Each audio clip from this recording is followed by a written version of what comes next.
supplies. So we're here to show you how to use a Bakri balloon. So Bakri balloons are used for provider preference, and they will be used for postpartum hemorrhage.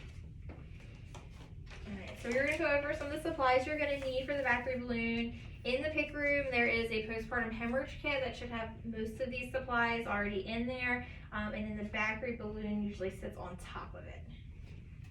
So mostly everything you need is inside of your Bakri balloon box.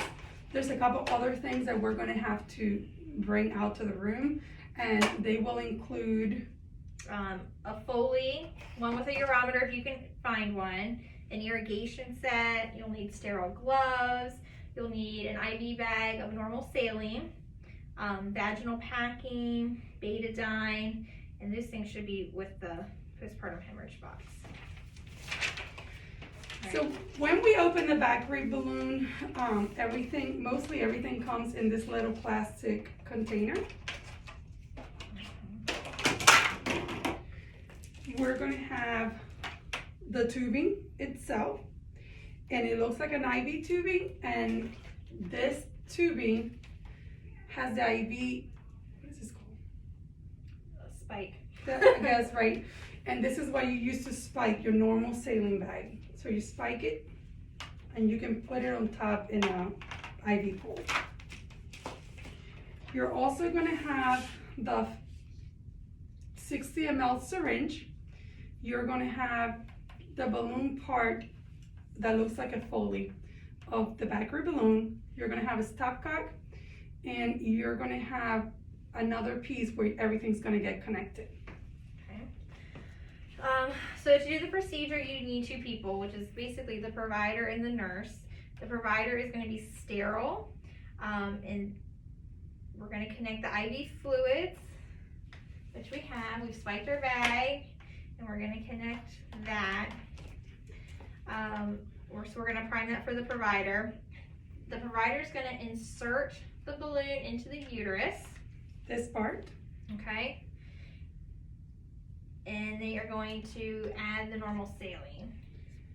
So for the normal saline, when we connect this, the IV tubing has a red end, and it gets connected to the red end of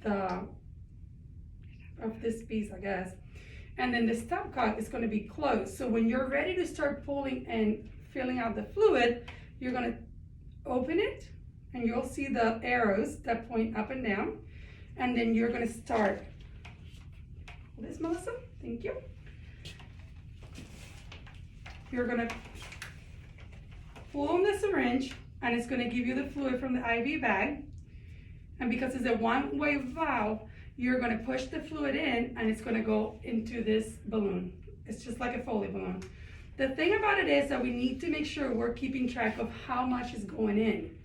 That's going to be important at the time that the provider starts taking the fluid out, normally after 24 hours.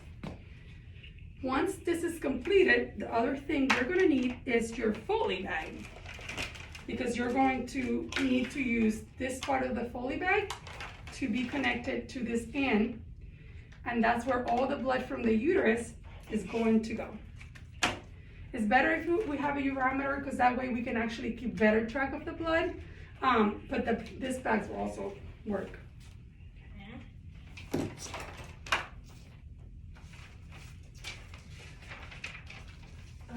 So usually the providers will put about 300 ml of normal saline in the Bakri balloon, but they can do up to 500. Like Amy said, we need to make sure that we know how much is going in, so they know how much to pull off when they're ready to do that.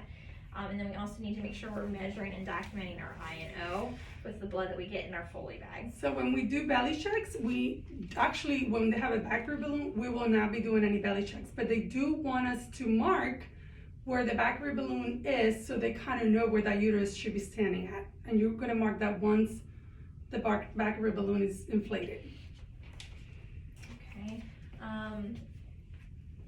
At the time of emptying the Bakri balloon, I know we used to empty it ourselves, but per policy and per LIN, the Bakri balloon should be emptied by the provider. Normally they have a protocol that they follow, empty 100 ml per every hour until it's completely empty. we used to do that ourselves before. As of now, they're the ones that should be emptying their Bakri balloon for the patient. Is there anything else? Okay, so there's more tips and information. There's a storyboard in the conference room, and all of the supplies are out if you want to play with it. And then I have the PowerPoint we'll leave with it as well.